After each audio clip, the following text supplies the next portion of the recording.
an immersion commoner and former actress Meghan Markle. The world wondered how this girl, seemingly plucked from obscurity, would fit into the royal family. She comes from a typical messy family dynamic, far from the prim and proper royal palace.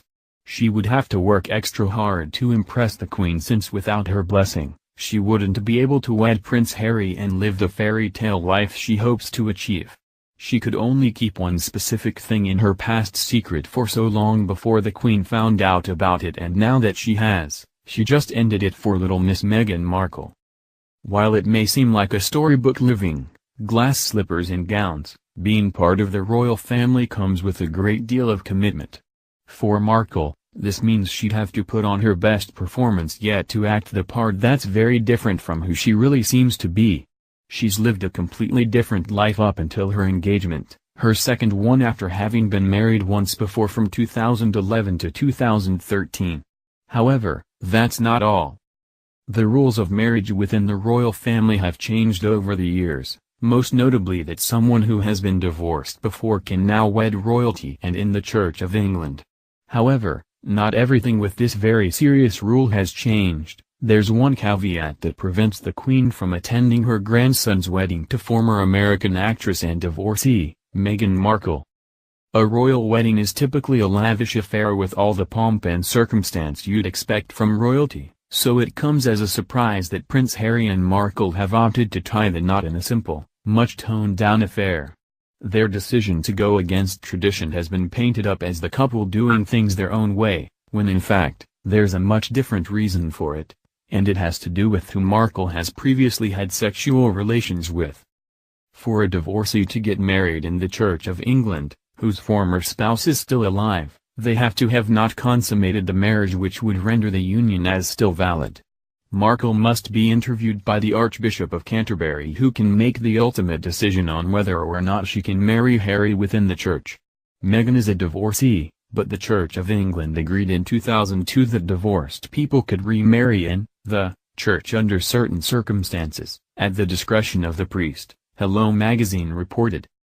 Based on the case of when Prince Charles married Camilla Parker Bowles, who was a divorcee as well, Harry and Meghan may not be able to obtain the waiver for a religious wedding. They married in a civil ceremony, and Meghan and Harry will as well. This is not because of their choosing, but Meghan having lived a different life in the past and thinking that the rules would bend for her. While they still plan to marry, the Queen may not be there to see it happen, as she chose to put the church before Charles when he wedded a divorcee. The Telegraph reported of her decision to do so in Charles' case, whose union has a lot of similarities to Harry's. The Queen has let it be known that the reason she will not be attending the wedding of the Prince of Wales is because she is putting her duties as the head of the Church of England before family feelings.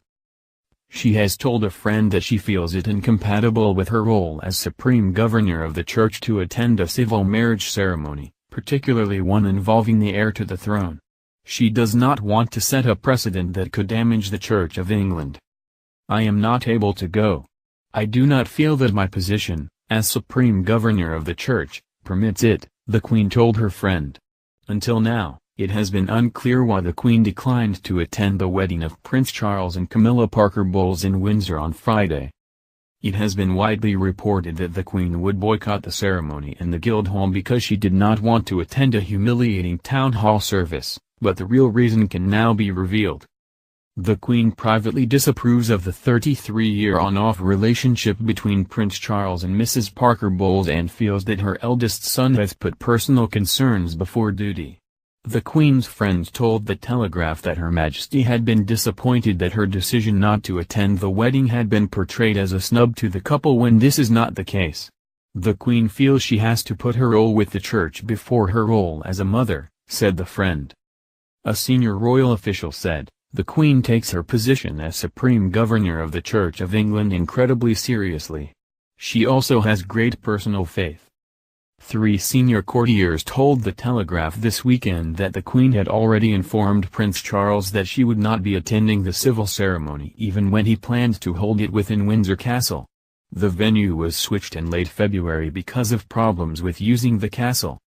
One senior royal aide said, "The venue was never the issue for the Queen. The civil nature of the service is the issue. She did not feel it was appropriate for her to attend. History is likely to repeat itself in this situation now that Harry and Markle have chosen to marry in a civil ceremony. Meghan can do things her way and the Queen will trump her and do things the royal way. Not a great foot for this princess to be starting out on. Perhaps she's doomed for a second failed marriage.